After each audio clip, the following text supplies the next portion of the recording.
Welcome back. We are going to move now into the actual reading through of Esther. So grab your notes if you don't already have them, and let's go ahead and get into it. Kind of broke our lesson into an introduction and then the actual lesson right now. So let me go ahead and hop over and share that screen with you. And as a point of introduction, I guess I should just say, like I always do, hello. I'm Jennifer Richmond. This is the Dwelling Richly Bible Study. This is where we love God with heart, soul, mind, and strength, and we let the word of Christ dwell in us richly. That's what Bible study is all about. We find joy, we find strength, we find peace, and we get excited about the word because it fills us with God's living word. It's very exciting. And so that's what we're going to do today. And let's go ahead and pray and get started with that. Heavenly Father, we thank you once again for our time in your word today. Help us to read it and feel it and sense it and grasp your presence and your power as we read through your word today in Jesus' name. Amen, or hallelujah, amen, as we like to say, and when we get together for Bible studies. All right, let's head over, and there we go. So we just finished reading the intro, and I'm hopping us over now to our reading time. And this is your reminder to go back. If you didn't listen to the intro, make sure you listen to that, because we're just skipping right over that. We're jumping right into the reading. So don't forget that. I just spent the last few minutes giving everybody the intro, and don't just jump in on this one. Grab that intro. You can open up on your screen if you want to, the map that I clicked through here, map of the Persian Empire. You can see it there, very fascinating, and to have that handy as you read. And then if you look at your lesson, I provided for you a big blank page. I'm going to make it show up a little bit better. A couple of blank pages with a line down the left that you can use to make a timeline as you read, and then a little chart that organizes the verses. This is a handy chart that was essentially included into the ESV study notes, and I modified it slightly, but go ahead and record the events into this chart as we go through as a way to kind of help you through it. All right, let's head over to Esther and just do our reading. Here we go. Now in the days, before I begin, so many ways to pronounce these words. I'm going to do my best on the Hebrew. Thank you for being gracious to me, as I would be with you as you pronounce these. And so let's just do our best to understand them and read them. I'm going to open this up a little bit bigger so you can see me better. Hi. And let me go ahead and get started again on the reading. Here we go. Esther 1. Reading from the English Standard Version. Now in the days of Ahasuerus, the Ahasuerus, who reigned from India to Ethiopia, over 127 provinces. You might have it in your book, in your Bible, depending on your translation, the actual Jewish spelling of this, which is even harder to read, or just you might have just Xerxes, which is the Greek version of this guy's name. All right. In those days, when King Ahasuerus sat on his royal throne in Susa, or Shushan, depending on your translation, the citadel, in the third reign of his reign, he gave a feast for all of his officials and servants. So at this point, I'm jotting these notes down on my timeline, or just making notes in the margin of my Bible. I got out my highlighter, and I'm marking his name in brown. All the people I'm going to mark in brown. Then places like India, Ethiopia, over the provinces, and a mark in green. And then names of dates of people and their reign, and different dates mentioned, I'm going to mark in pink. So verse 3, in the third year, highlight that in pink, of his reign, he gave a feast for all of his officials and servants. The army of Persia and Media and the nobles and governors of the provinces were before him, while he showed the riches of his royal glory and the splendor and the pomp of his greatness for many days, 180 days. And when these days were completed, the king gave for all the people present in Susa, the citadel, both great and small, a feast lasting for 7 days in the court of the garden of the king's palace. There were white cotton curtains and violet hangings fastened with cords of fine linen and purple to silver rods and marble pillars, and also couches of gold and silver on a mosaic pavement of porphyry, marble, mother of pearl, and precious stones. Drinks were served in golden vessels of different kinds, and the royal wine was lavished according to the bounty of the king, and drinking was according to this edict. There is no compulsion, for the king had given orders to all the staff of his palace to do as each man desired. Queen Vashti also gave a feast for the women in the palace that belonged to King Ahasuerus. On the seventh day, pink, when the heart of the king was merry with wine, he commanded, and here's a list of names, so brown, Mehuman, Biztha, Harbona, Bigtha, Abagtha, Zethar, and Carcass, and 7 eunuchs who served in the presence of the king to bring Queen Vashti before the king with her royal crown in order to show the peoples and the princes her beauty, for she was lovely to look at. But Queen Vashti refused to come at the king's command delivered by the eunuchs.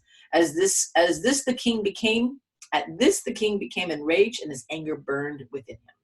Then the king said to the wise men who knew the times, for this was the king's procedure toward all who were versed in law and judgment, the men next to him being Karshena, Shethar, Admatha, Tarshish, Meres, Marsena, and Memucan, the 7 princes of Persia and Media, who saw the king's face and sat first in the kingdom. According to the law, what is to be done to Queen Vashti because she has not performed the command of King Ahasuerus delivered by the eunuchs? Then Memucan said in the presence of the king and the officials, not only against the king has Queen Vashti done wrong, but also against the officials and all the people who are in the provinces of King Ahasuerus. For the queen's behavior will be made known to all women, causing them to look at their husbands with contempt, since they will say, King Ahasuerus commanded Queen Vashti to be brought before him, and she did not come. You just hear the tone, right? This very day, the noble women of Persia and Media who have heard of the queen's behavior will say the same to all the king's officials, and there will be contempt and wrath in plenty. If it please the king, let a royal order go out from him, and let it be written among the laws of the Persians and the Medes, so that it may not be repealed, that Vashti is never again to come before King Ahasuerus, and let the king give her royal position to another who is better than she. So when the decree made by the king is proclaimed throughout all of his kingdom, for it is vast, all women will give honor to their husbands, high and low alike. And this advice pleased the king and the princes, and the king did as Memucan proposed. He sent letters to all the royal provinces, to every province in his own script, and to every people in his own language, that every man be master in his own household and speak according to the language of his people. Chapter 2. After these things, when the anger of King Ahasuerus had abated, he remembered Vashti and what she had done and what had been decreed against her. Then the king's young men who attended him said, let beautiful young virgins be sought out for the king, and let the king appoint officers in all the provinces of his kingdom to gather all the beautiful young virgins to the harem of Susa, the citadel, under the custody of Hegai, the king's eunuch, who is in charge of the women. Let their cosmetics be given to him. And let the young woman who pleases the king be queen instead of Vashti. This pleased the king, and he did so.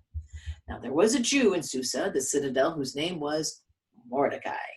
Yay! The son of Jair, the son of Shimei, the son of Kish, a Benjaminite, who had been carried away from Jerusalem among the captives carried away with Jeconiah, king of Judah, whom Nebuchadnezzar, king of Babylon, had carried away. He was bringing up Hadassah, that is Esther, the daughter of his uncle, for she had neither father nor mother. The young woman had a beautiful figure and was lovely to look at, and when her father and her mother died, Mordecai took her as his own daughter. So when the king's order and his edict were proclaimed, and when many young women were gathered in Susa, the citadel, in custody of Hegai, Esther was also taken into the king's palace and put in the custody of Hegai, who had charge over the women. And the young woman pleased him and won his favor. He quickly provided her with her cosmetics and her portion of food, and with 7 chosen young women from the king's palace, and advanced her and her young women to the best place in the harem. Esther had not made known her people or kindred, for Mordecai had commanded her not to make it known. And every day Mordecai walked in front of the court of the harem to learn how Esther was and what was happening to her.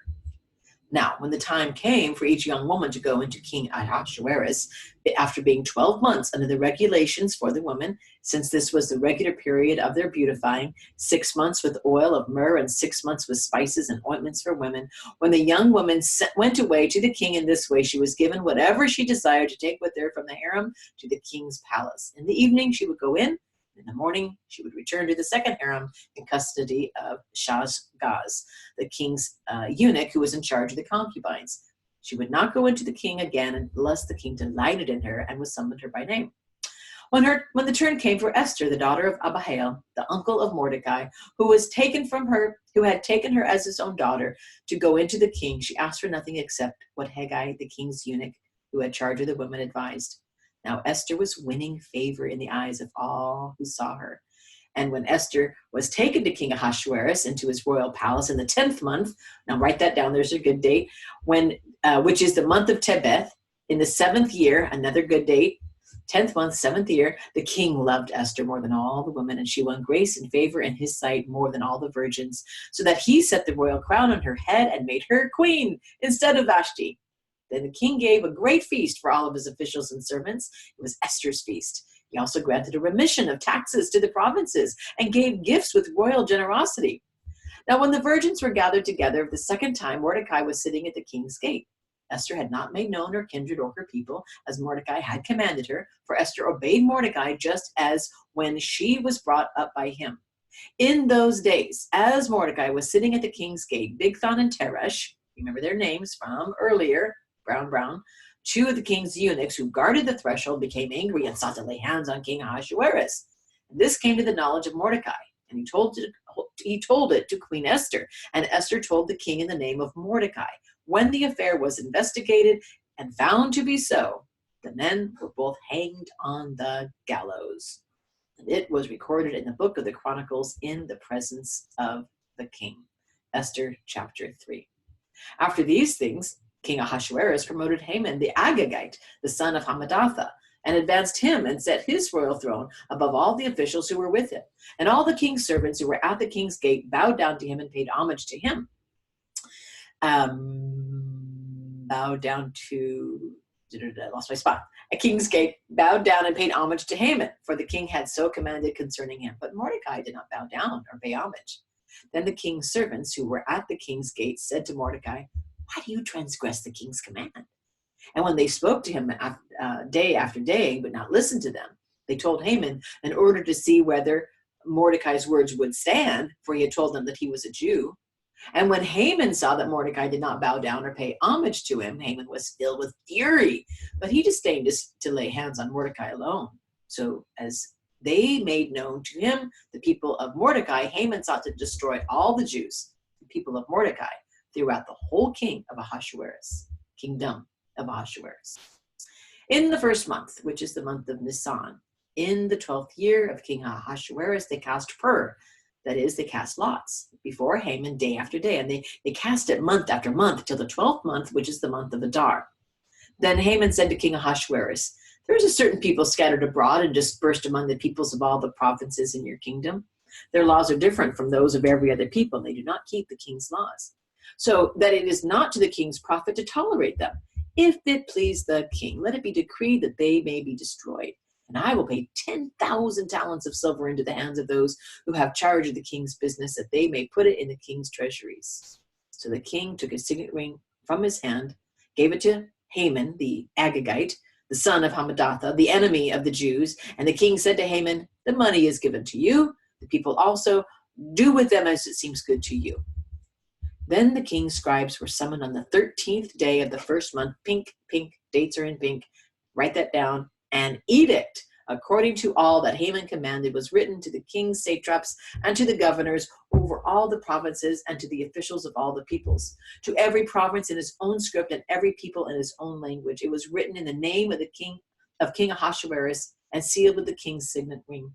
The letters were sent by couriers to all the king's provinces with instructions to destroy, to kill, and to annihilate all the Jews, young and old, women and children, in one day, the 13th day of the 12th month, which is the month of Adar, and to plunder their goods. A copy of the document was to be issued as a decree in every province by proclamation to all the people to be ready for that day. The couriers went out hurriedly by order of the king, and the decree was issued in Susa the citadel. And the king and Haman sat down to drink, but the city of Susa was thrown into confusion. Esther chapter 4. When Mordecai learned all that had been done, Mordecai tore his clothes and put on sackcloth and ashes, went out into the midst of the city, and he cried out with loud and bitter cry.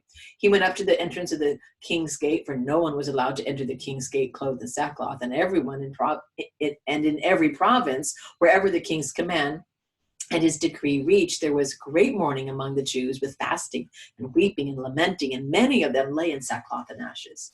When Esther's young women and her eunuchs came and told her, the queen was deeply distressed.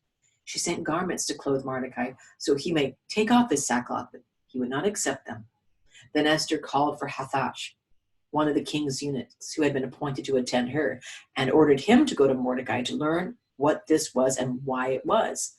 Hathach went out to Mordecai in the open square of the city in front of the king's gate, and Mordecai told him all that had happened to him and the exact sum of money that Haman had promised to pay into the king's treasuries for the destruction of the Jews.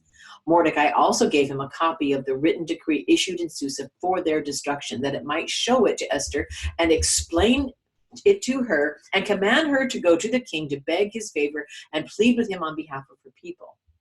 And Hathach went and told Esther what Mordecai had said. Then Esther spoke to Hathach and commanded him to go to Mordecai and say, all the king's servants and all the people of the king's provinces know that if any man or woman goes to the king inside the inner court without being called, there is but one law, to be put to death, except the one to whom the king holds out the golden scepter, so that he may live. But as for me, I have not been called to come into the king these 30 days. And they told Mordecai what Esther said. Then Mordecai told them to reply to Esther, do not think to yourself that in the king's palace you will escape any more than all the other Jews.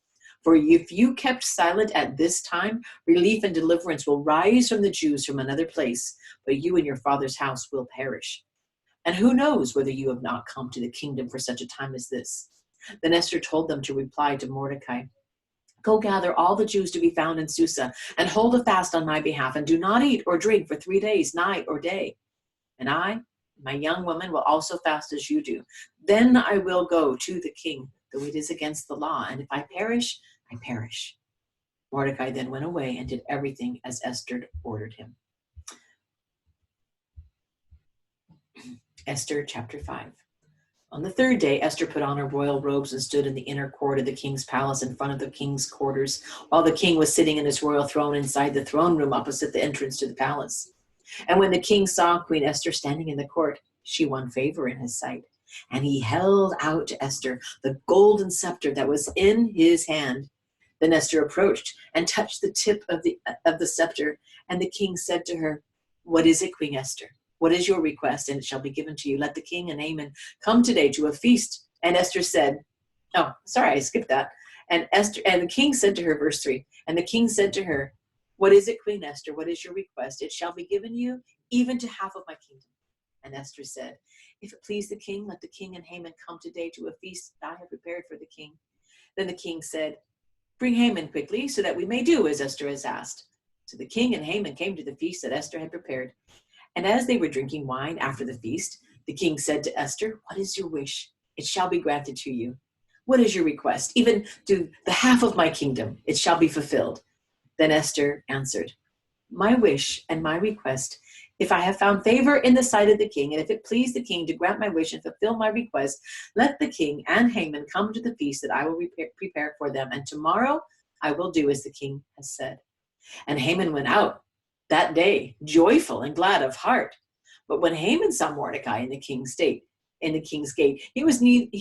neither rose nor trembled before him.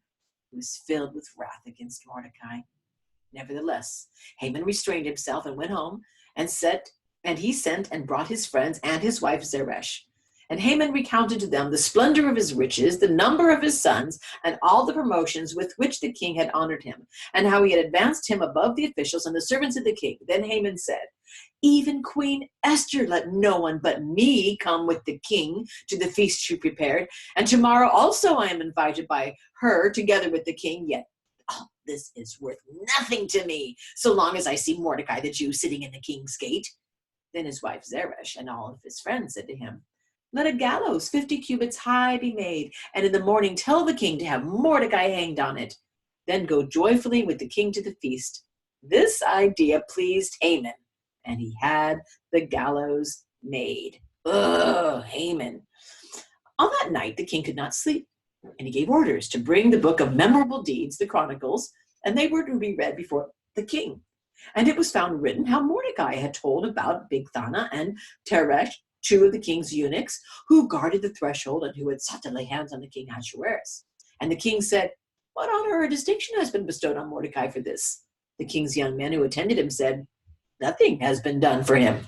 And the king said, "Who is in the court?" Now Haman had just entered the outer court of the king's palace to speak to the king about having Mordecai hanged on the gallows that he had prepared for him.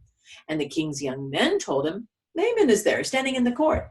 And the king said, "Let him come in." So Haman came in, and the king said to him, "What should be done to the man whom the king delights to honor?" And Haman said to himself, "Whom would the king delight to honor more than me?" Oh my goodness, I love this part. All right. And Haman said to the king, "For the man whom the king delights to honor, let royal robes be brought, which the king has worn, and the horse that the king has ridden, and on whose head the royal crown is set. And let the robes and the horse be handed over to one of the king's most noble officials. Let them dress the man whom the king delights to honor, and let them lead him on a horse through the square of the city, proclaiming before him, 'Thus shall it be done to the man whom the king delights to honor.'" Then the king said to Haman, "Hurry, take the robes and the horse, as you have said, and do so to Mordecai the Jew, who sits at the king's gate. Leave out nothing that you have mentioned." I love this. So Haman took the robes and the horse, and he dressed Mordecai. He led them through the square of the city, proclaiming before him, "Thus shall it be done to the man who the king delights to honor." Then Mordecai returned to the king's gate, but Haman hurried to his house, mourning and with his head covered. And Haman told his wife Zeresh and all of his friends everything that had happened to him. Then his wise men and his wife Zeresh said to him, "If Mordecai, before whom you have begun to fall, is of the Jewish people, you will not overcome him, but will surely fall before him." While they were yet talking with him, the king's eunuchs arrived and hurried to bring Haman to the feast that Esther had prepared. Oh, this is rich. So the king and Haman went to the feast with Queen Esther. And on the second day, as they were drinking wine after the feast, the king again said to Esther, "What is your wish, Queen Esther? It shall be granted you. And what is your request? Even to the half of my kingdom it shall be fulfilled." Then Queen Esther answered, "If I have found favor in your sight, O king, and if it please the king, let my life be granted me for my wish, and my people for my request.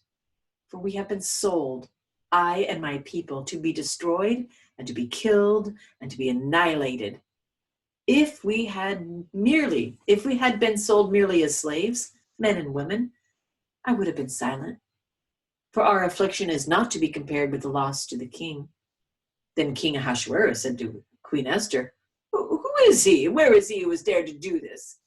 And Esther said, "A foe and an enemy, this wicked Haman."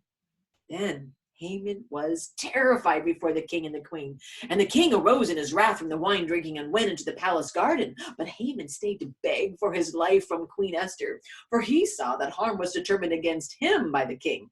And the king returned from the palace garden to the place where they were drinking wine, as Haman was falling on the couch where Esther was. And the king says, "Will he even assault the queen in my presence, in my own house?"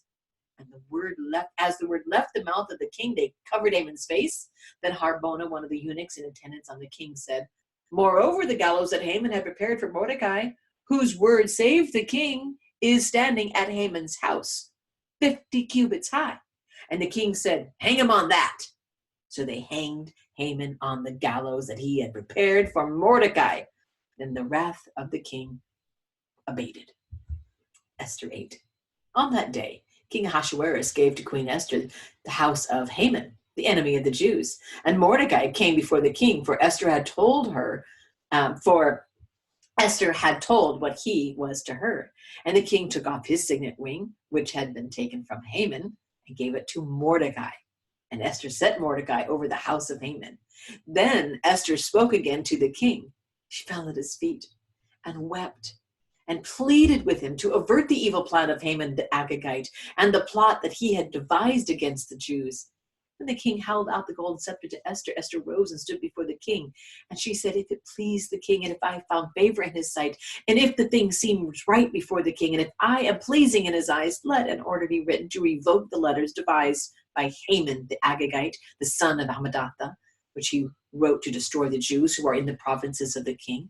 Or how can I bear to see the calamity that is coming to my people? Or how can I bear to see the destruction of my kindred? Then King Ahasuerus said to Queen Esther and to Mordecai the Jew, behold, I have given Esther the house of Haman, and they have hanged him on the gallows, because he intended to lay hands on the Jews. But you may write as you please with regard to the Jews in the name of the king, and sealed with the king's ring, for an edict in the name of the king and sealed with the king's ring cannot be revoked. The king's scribes were summoned at that time. Write it down again. Here we go. Pink. In the 3rd month, which is the month of Sivan, on the 23rd day, and an edict was written according to all that Mordecai commanded concerning the Jews to the satraps and the governors, the officials of the provinces from India to Ethiopia, 127 provinces, to each province in his own script, to each people in his own language, and also to the Jews in their script and their language. And he wrote in the name of the King Ahasuerus, and sealed it with the king's signet ring. Then he sent the letters by mounted couriers, riding on swift horses that they were used in the king's service, bred from the royal stud, saying that the king allowed the Jews who were in every city to gather and defend themselves, defend their lives, to destroy, to kill, and annihilate any armed force of any people or province that might attack them, children and women included, of King Ahasuerus, to plunder their goods. On one day throughout all the provinces of King Ahasuerus, on the 13th day of the 12th month, which is the month of Adar, a copy of what was written was to be issued as a decree in every province, being publicly displayed to all people. And the Jews were to be ready on that day to take vengeance on their enemies. So the couriers, mounted on their swift horses that were used in the king's service, rode out hurriedly, urged by the king's command, and the decree was issued in Susa the citadel. Then Mordecai went out from the presence of the king in royal robes of blue and white, and with great golden crown and a robe of fine linen and purple. And the city of Susa shouted and rejoiced.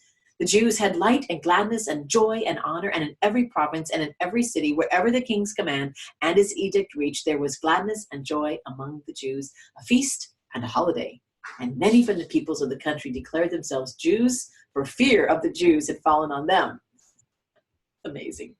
Now in the 12th month, which is the month of Adar, on the 13th day of the same, when the king's command and edict were about to be carried out, on the very day when the enemies of the Jews hoped to gain the mastery over them, the reverse occurred. The Jews gained mastery over those who hated them.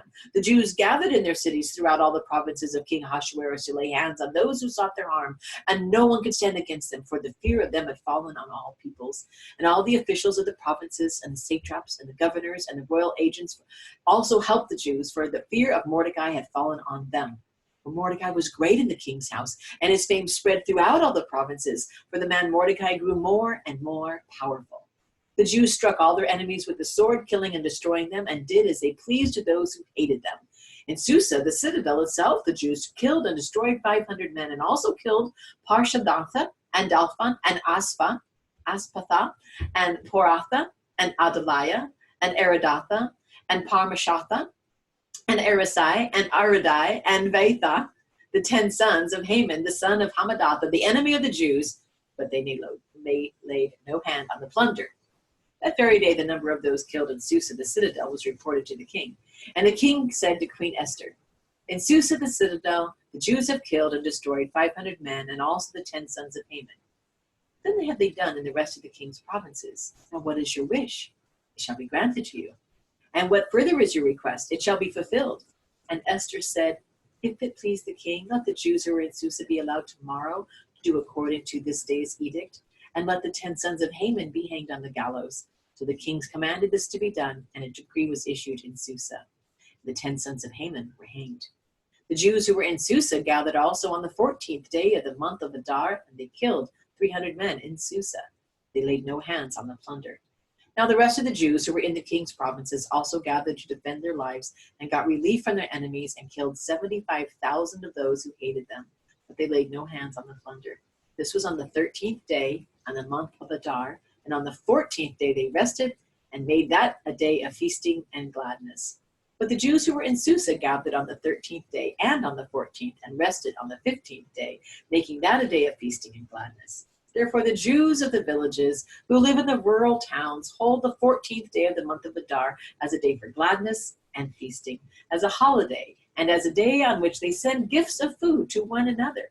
And Mordecai recorded these things and sent letters to all the Jews who were in all the provinces of King Ahasuerus, both near and far, obliging them to keep the 14th day of the month of Adar and also the 15th day of the same, year by year, as the days on which the Jews got relief from their enemies, and as the month that had been turned for them from sorrow into gladness, and from mourning into a holiday, that they should make them days of feasting and gladness, days for sending gifts of food to one another and gifts to the poor.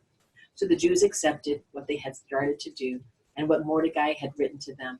For Haman the Agagite, the son of Hammedatha, the enemy of all the Jews, had plotted against the Jews to destroy them, and had cast that is, cast lots, to crush and destroy them.